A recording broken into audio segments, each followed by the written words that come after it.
A Juan de Villafranca ya lo conocen ustedes aquí en el Asalto a la Razón. Quise hablar. Muchas gracias, Juan, por estar aquí. ¿Qué tal? Qué gusto de saludarte. Juan de Villafranca es el presidente ejecutivo de la Asociación Mexicana de Laboratorios Farmacéuticos. ¿Estoy bien? Correcto. Y quise hablar contigo, Juan, porque pues está ya claro que va a tener México una farmacia que yo digo, pues la farmacia de Santa Claus, en Huehuetoca, y a ver qué medicina nos toca, porque es un almacén que era de Liverpool, es enorme ese almacén, y allí el gobierno del licenciado López Obrador piensa concentrar, dice, todos los medicamentos del mundo. Yo creo que eso es imposible, pero ya me imagino a alguien que requiera un analgésico tailandés o fabricado en Australia, pues difícilmente lo obtendrá en ese laboratorio.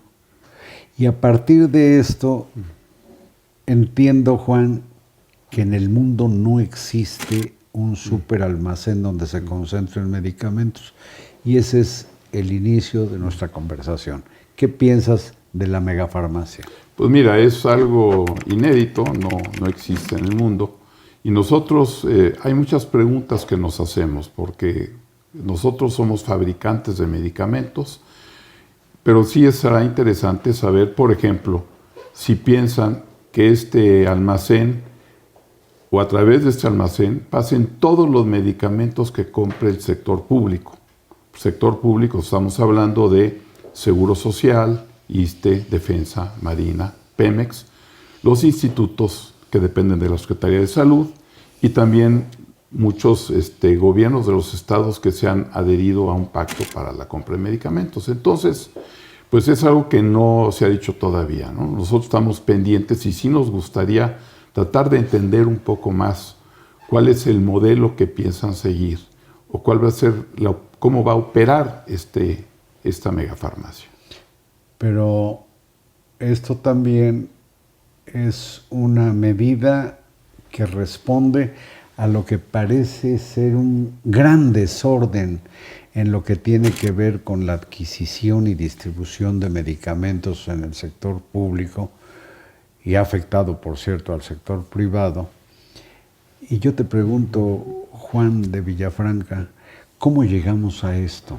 Porque hasta donde entiendo, había un sistema de adquisiciones, de licitaciones, de compras consolidadas, en que no dudo que hubiera problemas, pero pues más bien sí funcionaba. ¿Qué ha pasado en estos 4 años y medio?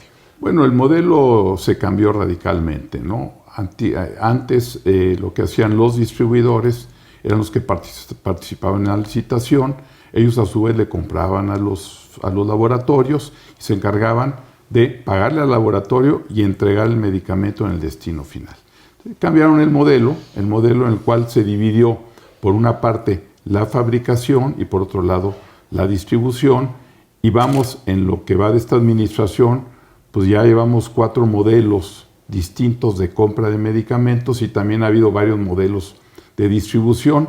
Entonces el hecho de separarlo pues ha generado un problema de desabasto y pues en la industria farmacéutica pues, se requiere que haya una planeación adecuada para que llegue el medicamento al destino final. Entonces lo que tiene que haber es una compra consolidada, evitar compras directas y de esa manera se puede pues, tener mejor precio y que realmente se tenga el número de medicamentos que se requieren. Pero se supone que esto que parecen ser tumbos en lo que tiene que ver con el aprovisionamiento de medicinas responde a lo que se ha insistido mucho, que había una gran corrupción en la adquisición y distribución de medicamentos. Pero no sé de ningún laboratorista o empresario que esté en la cárcel por actos de corrupción. ¿Qué hay de eso? No, pues nosotros estamos en contra de cualquier tipo de corrupción que exista y el modelo pues creo que funcionaba bastante bien, obviamente perfectible, pero no hubo ninguna denuncia en contra de ningún laboratorio por temas de corrupción. Y ahora, ¿de dónde se provee el Sistema Público de Salud de Medicinas? Bueno, se provee del último proceso de licitación que hizo el INSABI, ahora ya desaparecido.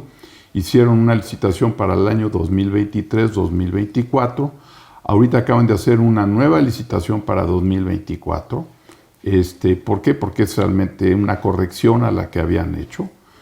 Eso por lo que se refiere a la compra de medicamentos. Y por otro lado, pues también han cambiado el modelo de distribución.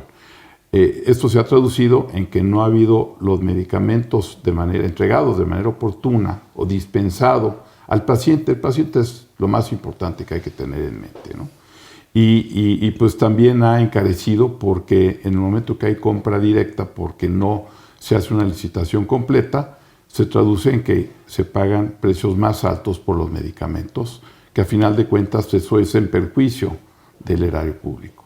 Y de los pacientes, por también tener que acudir al sistema privado de venta de medicinas por la falta de existencia en los centros de salud. Así es, el gasto de bolsillo en México se ha incrementado de manera muy importante y las personas cuando llegan a un centro de salud y no existe el medicamento, pues van y compran en la farmacia de la esquina.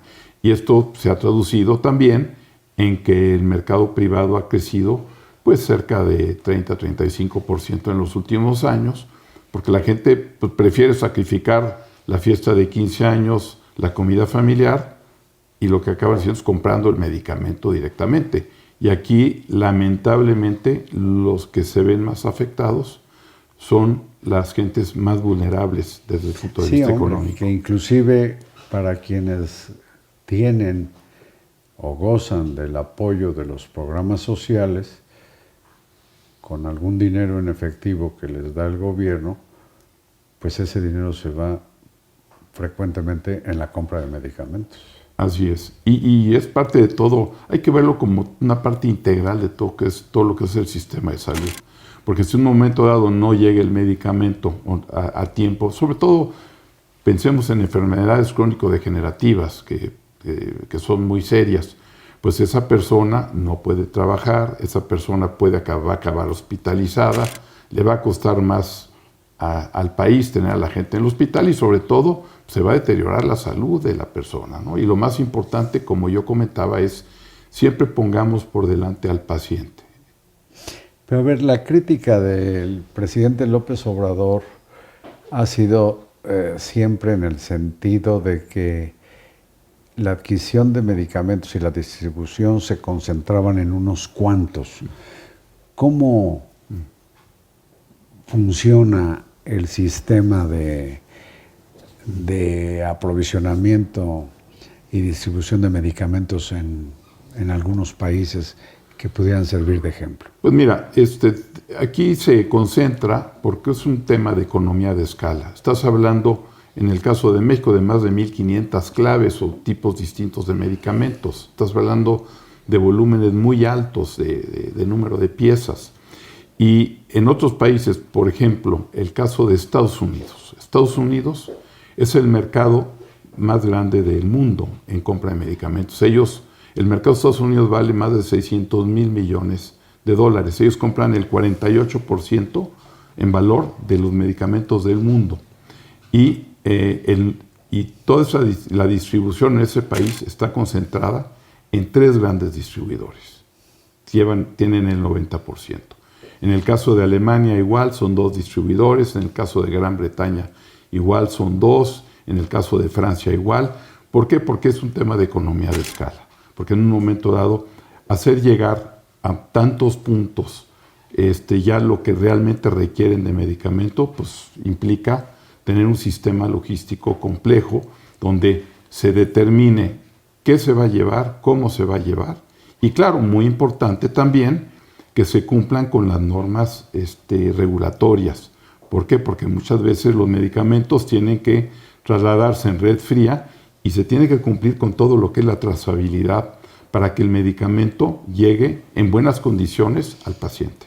Si no es repartir refrescos o papas fritas. Es muy complejo, la distribución de medicamentos es compleja. Pero por lo que dices, Juan de Villafranca, presidente ejecutivo de la Asociación Mexicana de Laboratorios Farmacéuticos, por lo que te entiendo, había una sola maquinaria para la adquisición y distribución de medicamentos.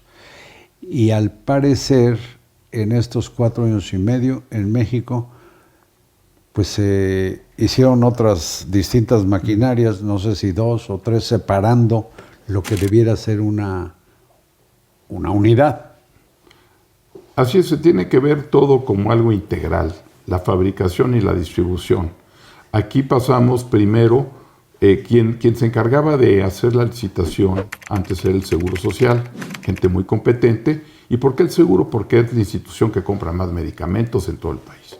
Entonces tenía una maquinaria bastante funcional en cuanto a la licitación, era muy transparente, creo que operaba bien, se pasaba por todo lo que se requiere de planeaciones, saber cuál es el consumo promedio mensual en cada centro de salud, cuál es la demanda, estudios de mercado, en fin, todo eso hacía que se concentrara en el Seguro Social.